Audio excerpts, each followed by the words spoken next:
A hand scrapes through red earth. A stone strikes stone. Sparks leap like insects fleeing a predator. A shadow crosses the sun for a heartbeat, and the hillside seems to hold its breath. What if the first rituals were not words but movements? What if belief began as the body learning to answer sky and soil? What did survival look like when thunder was a mouth and fire the only star you could carry?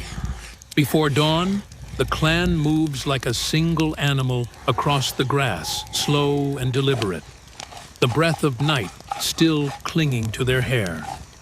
They carry weight together, a body wrapped in woven grasses, and the hide of last winter's deer knees, drawn hands folded close. The posture of sleep, imitated to teach the earth gentleness. No voices rise. Meaning travels instead through the tilt of chins, the mutual pause before stepping the way the oldest woman's palm steadies the bundle with a touch that is both farewell and command. At the burial pit already lined with flat stones, she opens a pouch and dusts the air with powdered ochre. It blooms and sinks like dawn rehearsing itself in the dark. One by one they add small gifts, a flint core with a bright scar of use, a carved antler tine smoothed by thumbs, a child's string of shell and bone. The youngest kneels and pushes a feather into the weave. The feather trembles, then rests. Soil returns in soft clods, patted level with open hands, not fists. When they finish, the oldest man kneels and presses his ear to the new ground, listening until the muscles of his jaw loosen, as if the earth has exhaled into him. By first light, the hearthstone wakes. A napper's rhythm, tap, turn, tap, pull, listens for the note, when flint agrees to break. Two women cradle a coal in fungus tinder, breathing in short, careful gusts that keep the ember alive without consuming it. The fire is fed like an animal thin grass first, then twig, then branch, until it has a voice of its own. Children learn distance by heat, learning also the edge of the sacred too near, and the skin scolds too far, and it gives you nothing. Smoke threads into hair and hides, marking them in a scent that will follow every hunt, every winter, every birth. Grease warms in a shallow stone and turns to shine.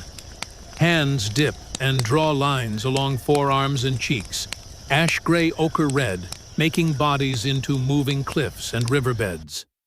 An elder lifts a coal carefully with two sticks and traces the rim of the hearth with a circle that does not close a gate left open for the living flame to rejoin tomorrow. On the ridge, a drift of cloud thins, and an unnoticed crescent in the daylight reveals itself when a hawk's shadow lances across the slope. Two boys look up. One raises his palm toward the sun and blinks at the faint arc his fingers make on his skin. The day is bright yet slightly dimmed like a thought interrupted. The clan senses it as animals sense a change in weather. Shoulders rise, steps shorten. Attention leans skyward between tasks.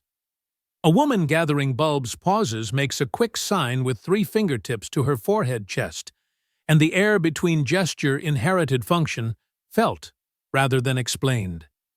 Beneath the oak leaf holes cast 100 tiny crescents onto the trampled soil, and the children discover them crouching, touching the moon shapes made by a day star.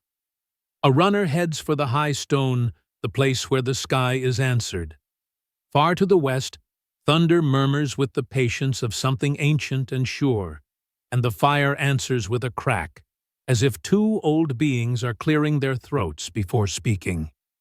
The runner reaches the ridge and raises a hand to the sky, the palm open and trembling. He plants a sharpened stick into the earth, letting the tip hold his weight, a silent signal. Others follow, climbing carefully over roots slick with dew, each footstep a negotiation with the slope. When they arrive, the elder spreads arms wide, letting the wind catch the ochre-dusted cloak. The cloud-thin sun glints off the pigment like a promise. No words pass. Meaning is carried through stance tilt of head, the pause between inhalation and exhalation. Here ritual is the skeleton of understanding each action, a sinew connecting the living to the unseen. The sky darkens subtly, a shadow brushing the valley, and for a heartbeat, every animal below seems suspended. The women begin to circle a small pile of stones, chanting only in rhythm with their feet. Their knees graze the dust, leaving patterns that could be maps or prayers. Hands scoop earth and let it fall again, each particle a word unsaid but understood. The children mimic, careful to mirror the older rhythm. One reaches out and touches the stones, and the pile hums with warmth. Beneath his fingers, the sun already absorbed into the granite like memory. A single spark from the ridge sets a dry twig alight, and everyone bends slightly toward it. The flame becomes a sentinel, a mirror to the eclipse above, reflecting fear, hope, and reverence in equal measure. Thunder rolls low and unending, and the elders kneel, palms pressed together, foreheads bowed. The youngest stand rigid bodies poised to flee or fall, yet taught to remain. They understand that the storm is not merely weather. It is voice, a language older than bone. Lightning arcs splitting the gray, and the clan flinches as one heart's beating against the drum of the sky. Smoke from the fire rises, mingling with rain-warmed wind, and the scent of wet earth anchors them, tethering ritual to survival. A boy tilts his head and gestures to the east, tracking the pulse of clouds, learning to read the invisible tides. Each movement is both lesson and prayer, both strategy and belief. Here, survival is inseparable from understanding the patterns that govern life and death. Night falls with a soft exhale. The embers glow, surrounded by the clan, in a circle, bodies bent over coals, shaping meat stones and bones with patient hands. Fingers trace carvings not only on tools, but on each other, lines of symbolism across arms, shoulders, necks, marking rites of passage. The initiation into seeing the unseen. A woman sprinkles ash into the fire, each particle rising as if to answer a question never spoken aloud. Eyes follow the trails, capturing the movement, imprinting it into memory. The children watch silent, absorbing. The thunder recedes, but the memory remains lodged in muscle, in breath, in the faint acrid scent of burnt wood and wet stone. In the lull between lightning and rain, one elder leans close to a child, pressing a small shell into tiny fingers. It is heavy with salt, with ocean imagined beyond the valley. She tilts her palm so the boy can see how light catches the ridges. Remember, though no sound leaves her lips. The motion speaks. Life is fragile, yet patterns endure. What is seen, what is felt, shapes the way forward. The youngest imitate her gestures, touch their own chests, repeat the motions of placing, giving, offering. The circle widens, encompassing the living and the departed, the fire and the shadow of the eclipse, the whisper of thunder now fading.